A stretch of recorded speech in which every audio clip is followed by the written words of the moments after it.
Au nom du Père, du Fils et du Saint-Esprit. Amen. Troisième jour de notre marche, de notre pèlerinage en raison d'une heure par jour au tabernacle ou au Saint-Sacrement. Que la paix et l'amour de notre Seigneur Jésus-Christ soient toujours avec nous, mes frères et mes sœurs, dans la foi chrétienne. L'enseignement précédent, le Christ s'est révélé à nous a donné de le connaître comme un frère et nous a mené à comprendre que par le sacrement du baptême, nous sommes devenus enfants de Dieu, ayant pour Père Abba, Dieu, et pour mère Marie, ma marraine spirituelle, la mère de l'Église, l'Église sans laquelle il n'y a point de baptême, point d'enfantement. Le Seigneur Jésus-Christ nous a indiqué un chemin de discernement en montrant du doigt ses disciples pour nous aider à reconnaître, à identifier qui sont nos frères, qui sont nos sœurs, et nous appeler à vivre au cœur d'une même, seule et unique famille spirituelle, chrétienne, qui repose sur la parole de Dieu, dont Dieu est notre Père à tous et la Vierge Marie, notre Mère à tous. Le Seigneur nous a donné de comprendre l'importance de dissocier sans pour autant négliger la famille charnelle de la famille spirituelle. Le Seigneur attend de nous que nous puissions véritablement vivre, baptisés que nous sommes, comme des frères et des sœurs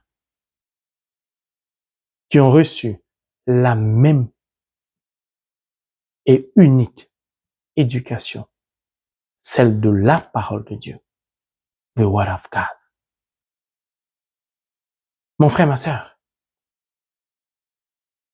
le Christ, portant Dieu, n'a pas daigné, en se révélant à nous hier au travers de l'enseignement, affirmer, profiter, jouir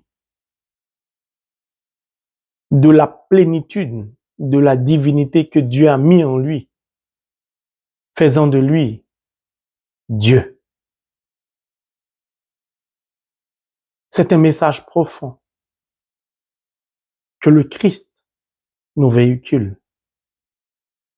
Il s'est révélé à nous comme un frère en disant qui est ma mère, qui est mon frère, qui est ma sœur. Celui qui est mon frère, c'est lui qui est pour moi un membre de ma famille, celle qui est ma sœur, qui est pour moi un membre de ma famille, celle qui est ma mère, qui m'a donné de voir le jour.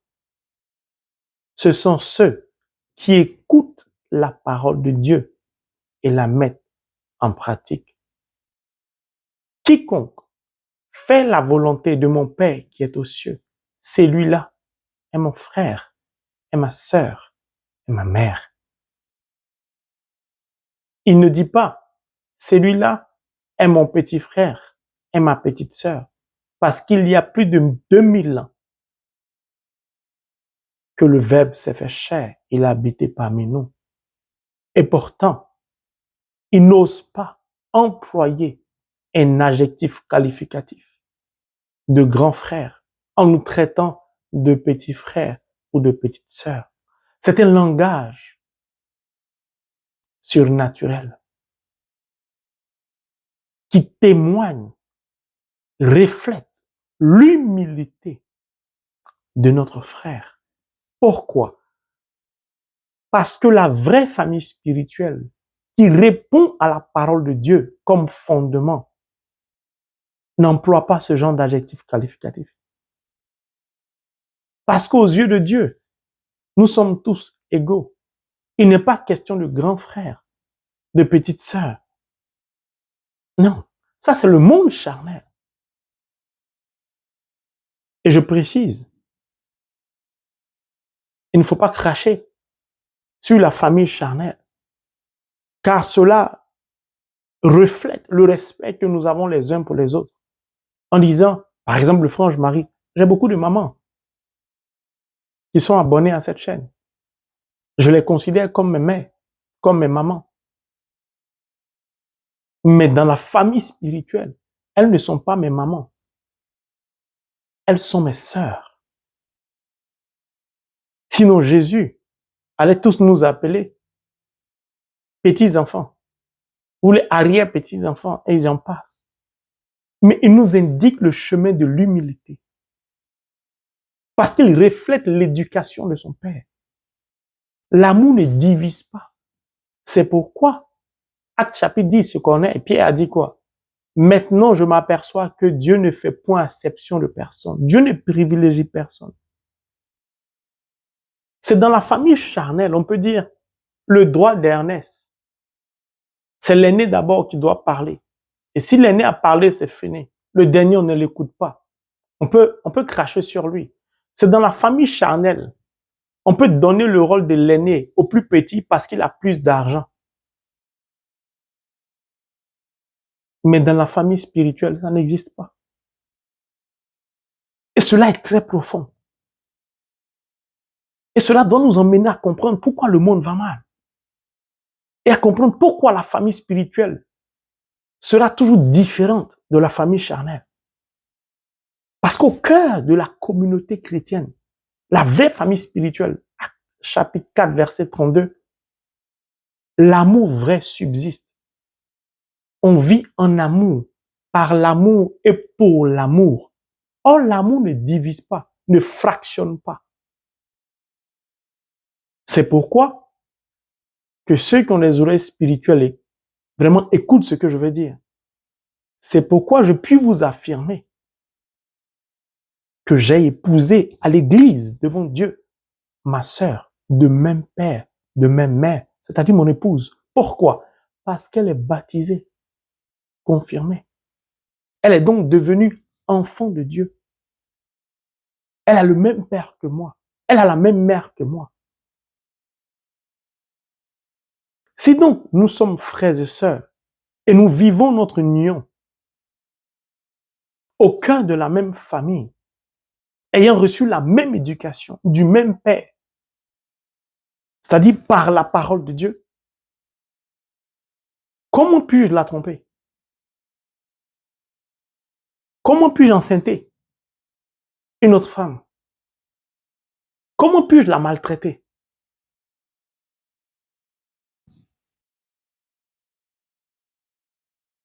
Mais si je décide de balayer du revers de la main l'éducation de notre Père et d'écouter la voix de l'étranger, c'est normal que ton mari ramène un enfant de dehors. Pourquoi? Parce qu'il n'appartient plus à la famille. Il a décidé de sortir de la vraie famille, la famille spirituelle. C'est normal qu'un tel dans le couple baigne dans l'impudicité. Pourquoi? Au cœur de la famille, si j'ai épousé ma sœur, que nous avons reçu la même éducation, notre Père nous demande quoi? De ne pas nous faire du mal les uns les autres.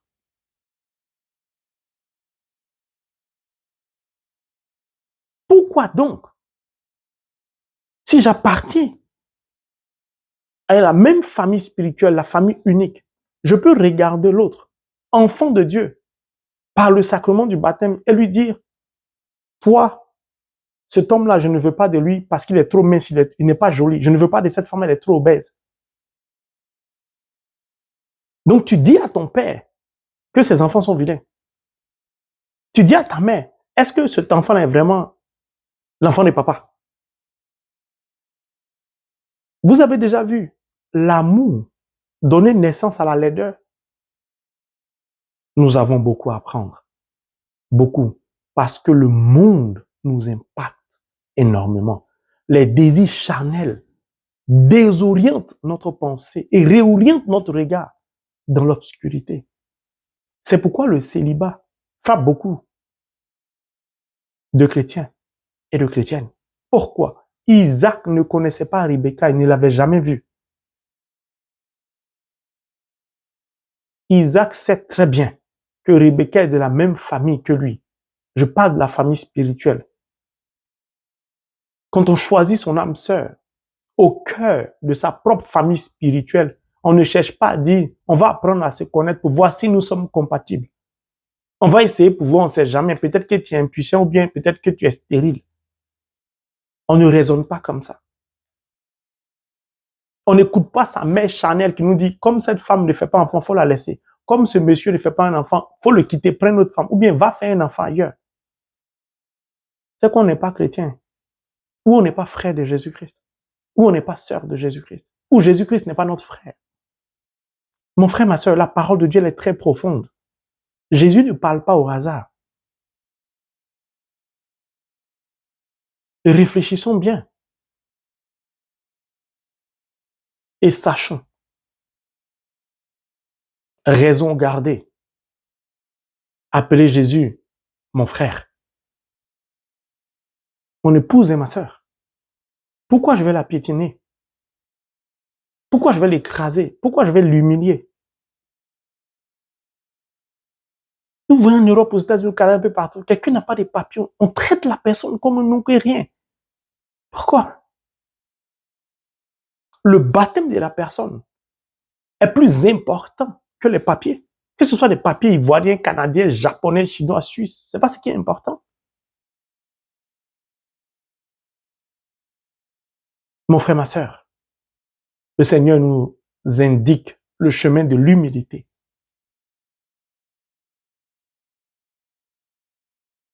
Le Seigneur nous indique la profondeur de la vraie famille spirituelle. Alors réfléchissons bien avant d'appeler Jésus notre frère. Parce qu'au-delà d'être notre frère, il est Dieu. Il est Seigneur à la gloire de Dieu. Ce n'est pas un frère anodin. C'est un frère qui peut bouleverser notre vie positivement. C'est un frère qui a pouvoir de vie et de mort sur notre vie.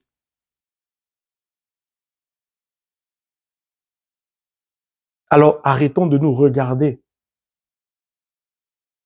en ennemis, en chien de faïence. Pourtant nous sommes tous baptisés. Et nous sommes censés appartenir à l'unique et seule famille, celle qui émane de Dieu. Si l'humanité va mal, parce que le monde ne répond pas à cette famille.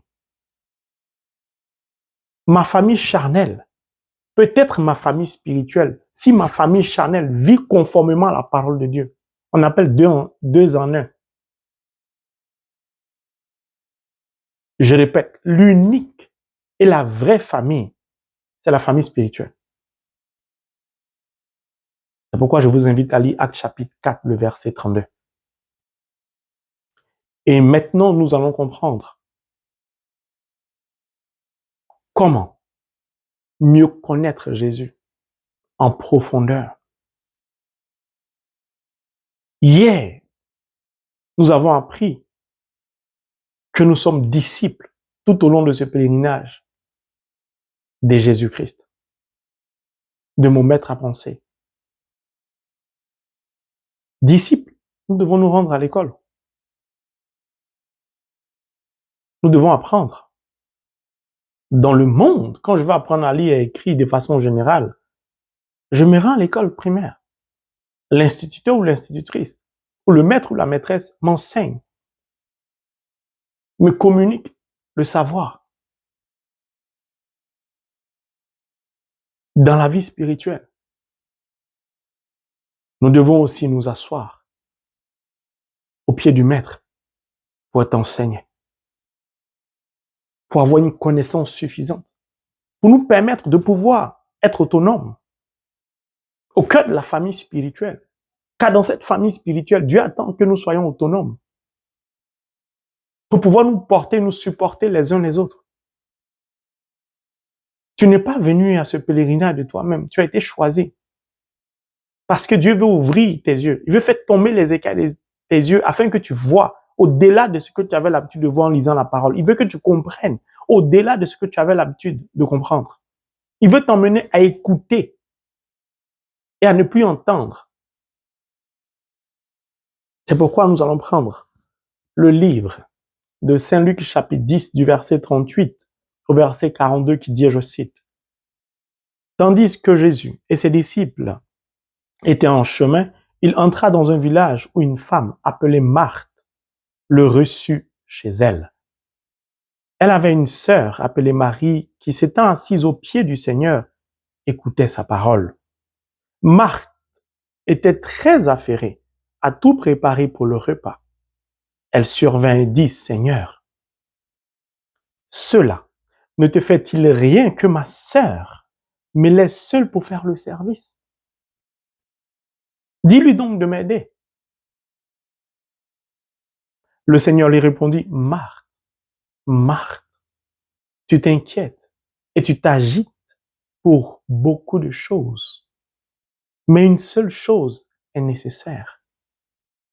Marie a choisi la meilleure part qui ne lui sera pas enlevée. Alléluia. Mon frère, ma sœur, quand je lis un tel paragraphe, j'en ai des frissons. Parce que ce paragraphe regorge de trésors surnaturels. Ce passage est une mine d'or en matière de sagesse. Mais le temps que je voudrais accorder est bref. Que Dieu nous donne par le Saint-Esprit de pouvoir revenir sur ce paragraphe un de ces jours. Alors, je vais essayer de prendre ce qui concerne notre pèlerinage.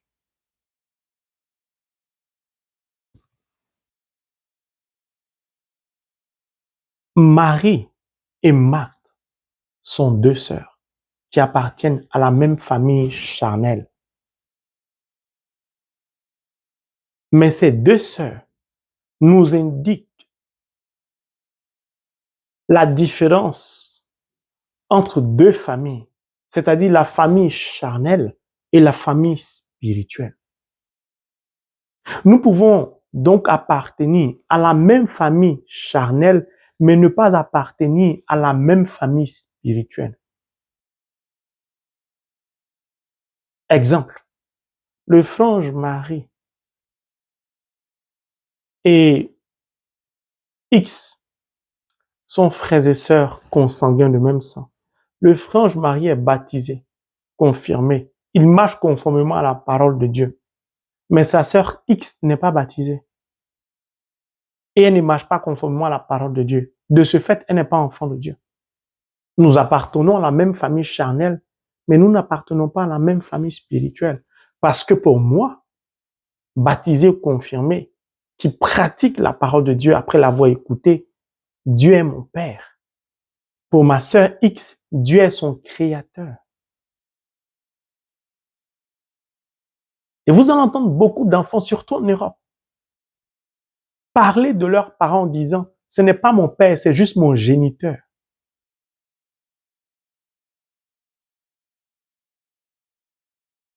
J'ai dit, le monde dans lequel nous vivons est en train d'introduire, d'injecter dans nos pensées des valeurs démoniaques. Ces valeurs-là détruisent des familles.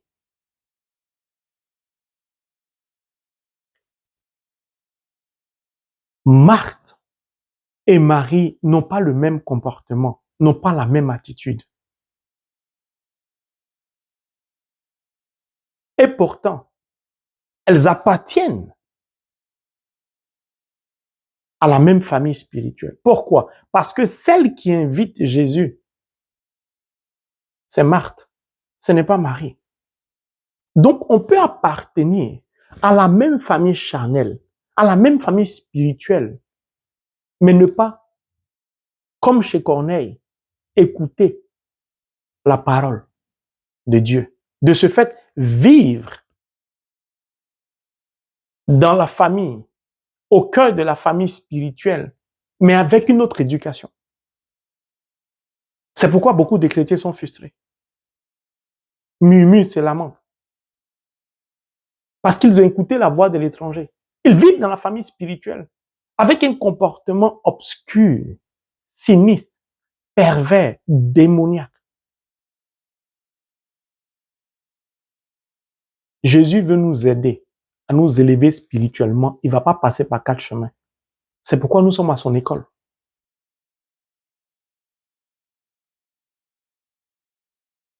Il entra dans un village où une femme appelée Marthe le reçut chez elle. Ça veut dire quoi?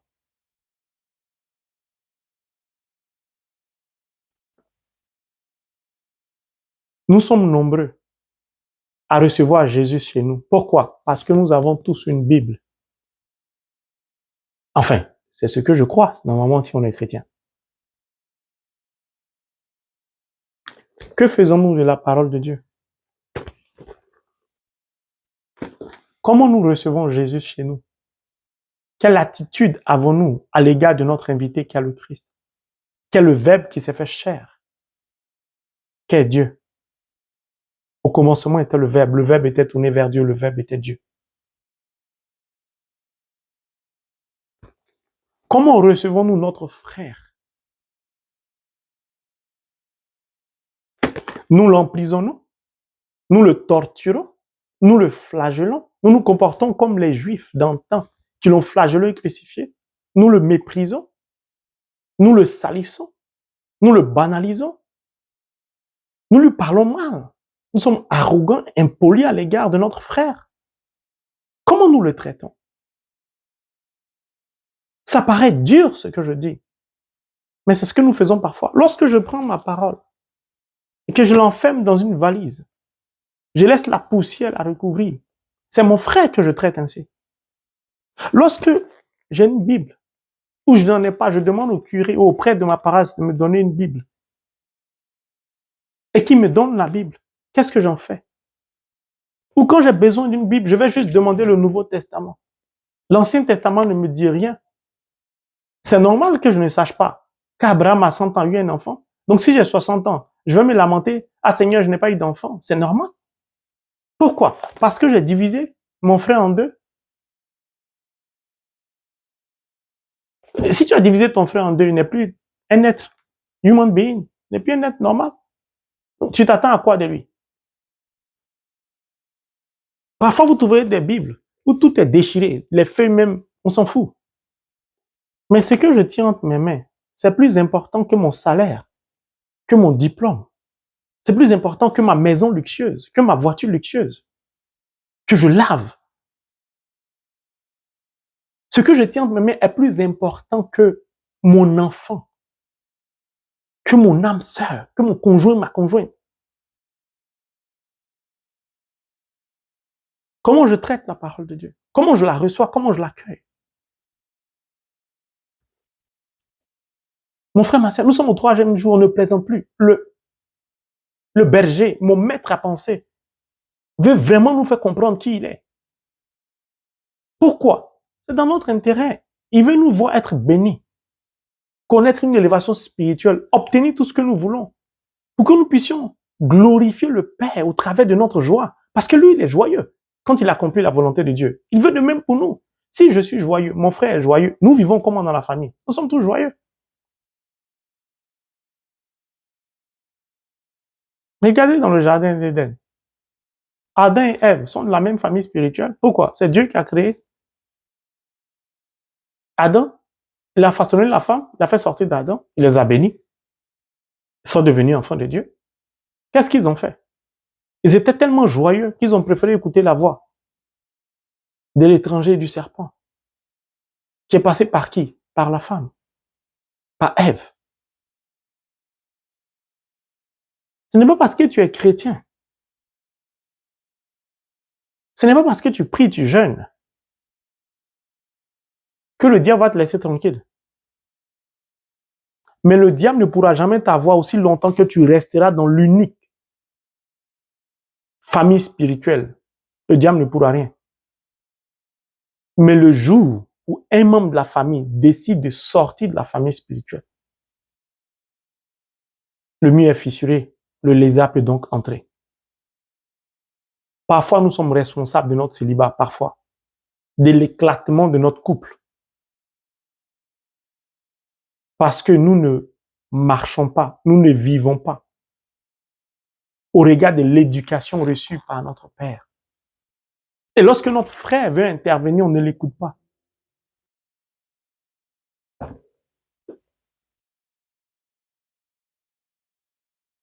Il est entré dans un village où une femme appelée Marthe le reçut chez elle. Il y a beaucoup de choses à dire. Je suis obligé de partir plus vite pour nous appeler à une réflexion profonde. Elle avait une sœur appelée Marie qui s'étant assise au pied du Seigneur écoutait sa parole. Marthe était très affairée à tout préparer pour le repas. Il y a 2 repas. Le premier repas est aussi important que le deuxième. Pourquoi? Le premier repas nous permet de faire vivre la chair. Le deuxième repas nous permet de faire vivre le spirituel, notre homme intérieur. L'un ne va pas sans l'autre. C'est pourquoi Jésus a dit, mon frère, ma soeur, ma mère, ce sont ceux qui écoutent et la mettent en pratique la parole de Dieu. Nous ne pouvons pas nous subdiviser. En nous, il y a Marthe et Marie. Nous avons besoin de ces 2 repas. Le problème, c'est quelle attitude avons-nous à l'égard de ces 2 repas? Comme on le dit à Abidjan et dans mon ethnie, nous sommes attendus sur quel repas? Et c'est là le message de mon maître à penser, de l'Emmanuel est profond.